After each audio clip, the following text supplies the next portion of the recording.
How could you do this to me, Chioma?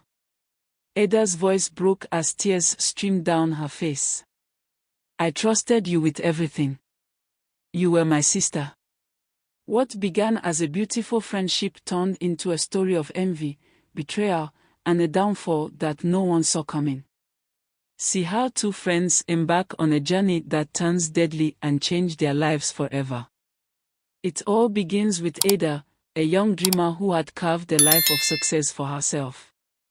Ada, a young woman, was everything anyone could aspire to be: smart, ambitious, and kind-hearted.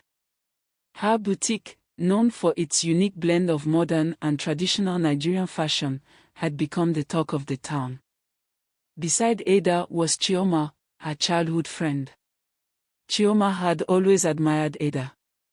They had grown up in the same neighborhood, gone to the same schools, and shared the same dreams. But while Ada's dreams blossomed into reality, Chioma's remained just that, dreams.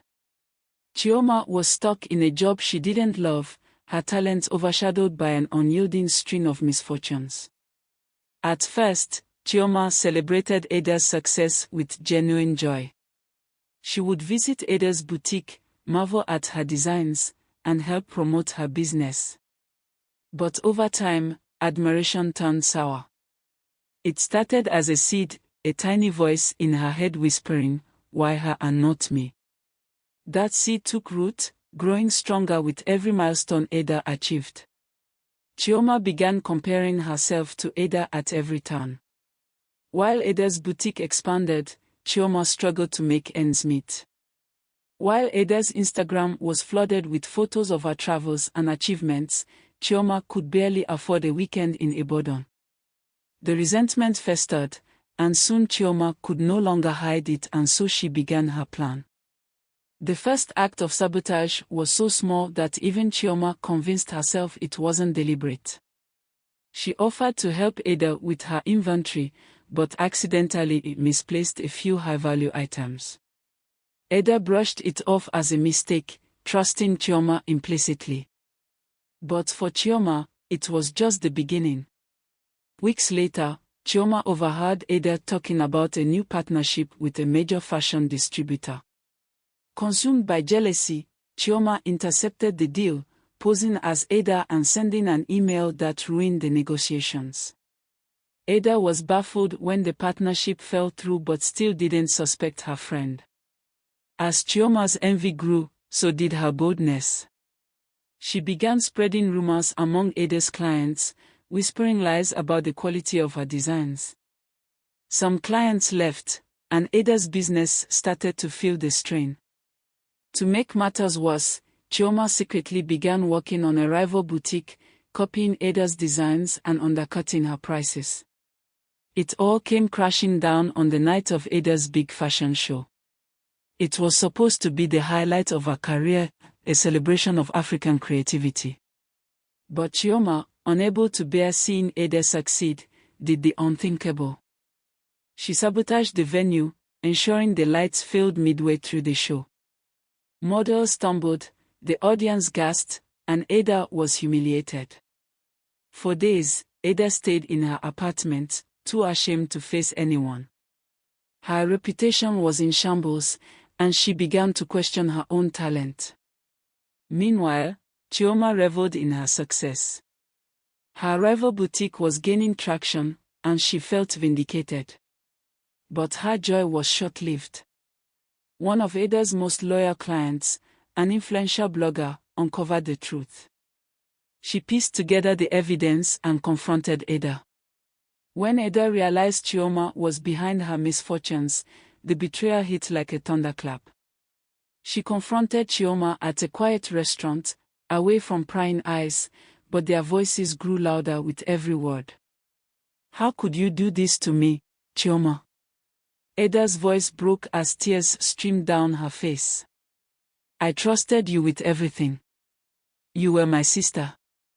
Chioma, defiant at first, finally cracked under the weight of her guilt.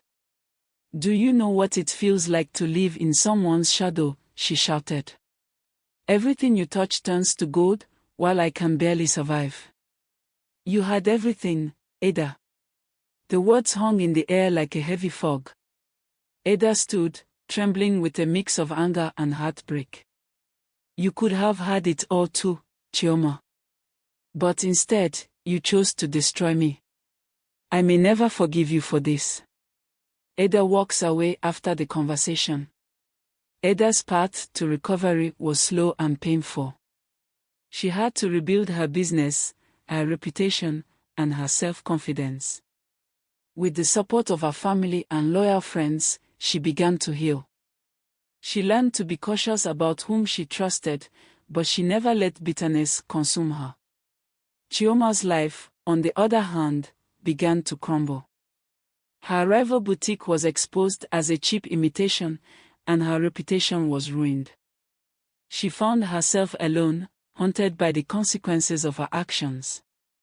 As word spread about Chioma's betrayal, the ripple effects were felt across their shared circles. Friends who once admired Chioma for her loyalty turned their backs, unable to reconcile her actions. The boutique she had so cunningly built began to wither. Suppliers stopped working with her, clients abandoned her, and she faced a barrage of criticism on social media. Chioma, now isolated, found herself confronting the enormity of what she had done. But instead of taking responsibility, she fell deeper into a pit of self-pity. They've all turned against me, she muttered to herself, pacing the small room of her now-shuttered shop. As if Ada didn't have enough already. Meanwhile, Ada was struggling to rebuild. The shame of her public failures still hung heavy, but she was determined. One day, while sitting in her boutique's office, now much quieter than it used to be, she opened a package. Inside was a handwritten letter from an anonymous admirer. The letter read, "Dear Ada, your designs remind me of home, of my mother's agbada, my grandmother's geli, and my sister's laughter. They tell a story of strength and beauty. Do not let the storms dim your light. You are needed more than you know. A fan." Ada clutched the letter to her chest, tears streaming down her face. It was the first time in weeks she felt a flicker of hope. That night, she stayed up sketching, pouring all her pain and resilience into a new collection. One evening, as Ada was locking up her shop, Chioma appeared outside, her face gaunt and her eyes hollow. "Ada, I need to talk," Chioma stammered. Ada's first instinct was to turn away, but something in Chioma's voice stopped her. She unlocked the door and let her in. The air between them was thick with tension. Chioma fell to her knees. "I'm sorry," she sobbed. "I don't know what came over me. I was jealous, angry, lost. I never wanted it to go this far." Ada stood silently, her emotions a storm of anger, pity, and sorrow. "You didn't just hurt me, Chioma. You tried to destroy me. Do you even realize what you've done?" Chioma nodded, tears streaming down her face. "I do. And I'll spend the rest of my life trying to make it right if you let me."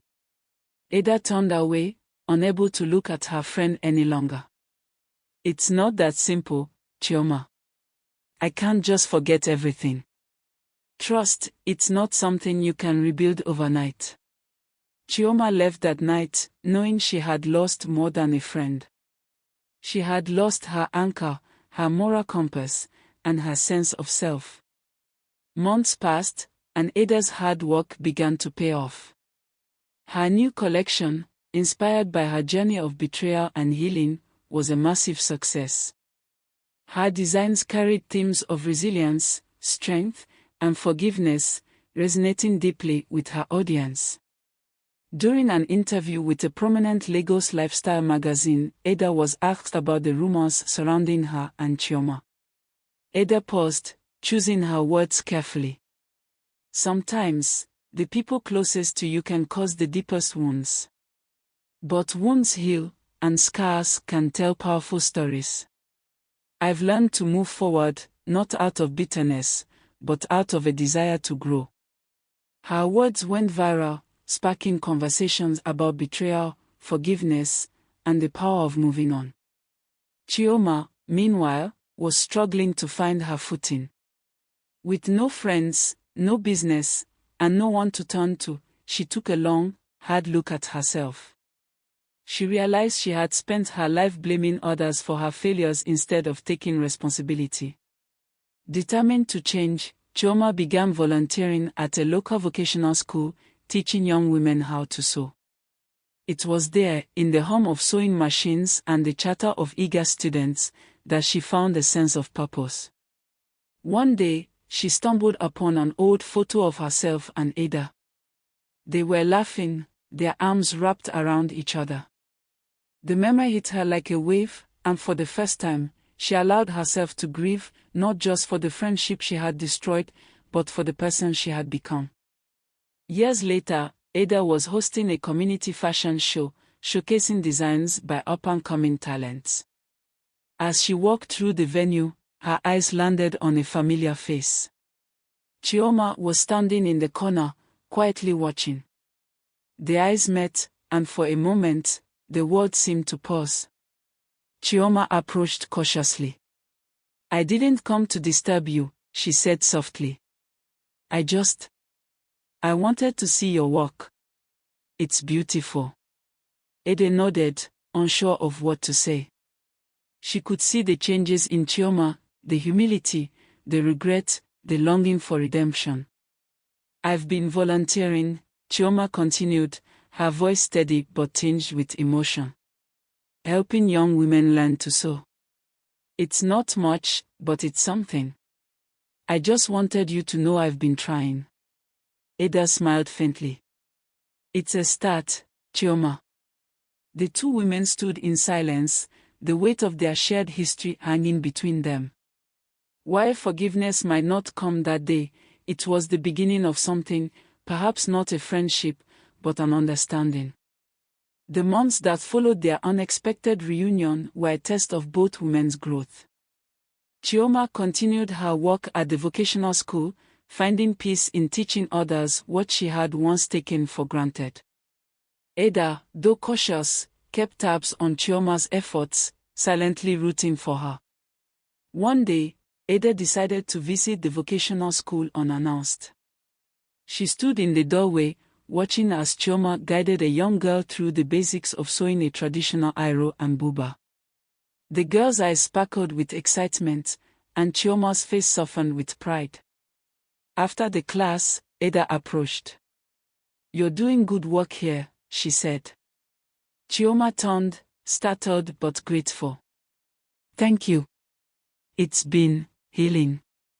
Ada nodded. Sometimes, the best way to rebuild is by giving back. They walked together through the school, their conversation light but meaningful.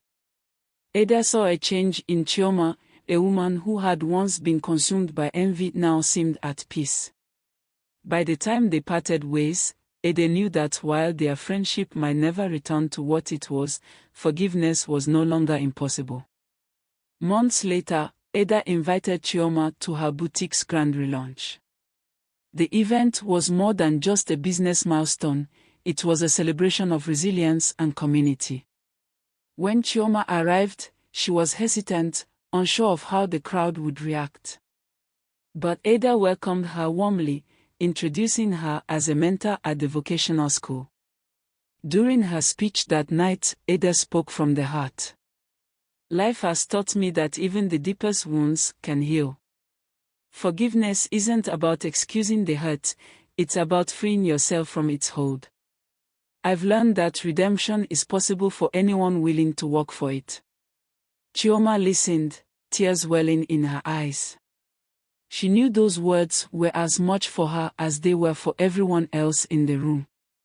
The story of Ada and Chioma teaches us about the destructive power of envy and the healing strength of forgiveness. Envy blinds us to our own potential, while forgiveness frees us to move forward.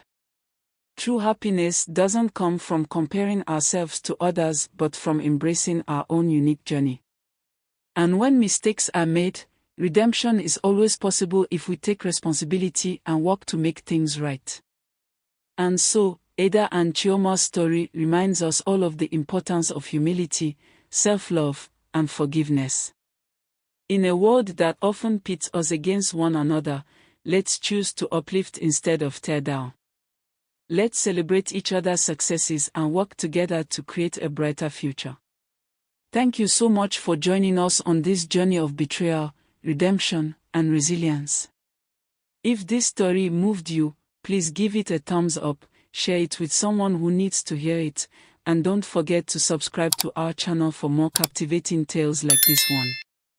Until next time, stay kind, stay hopeful, and remember, growth begins with you. See you in our next story.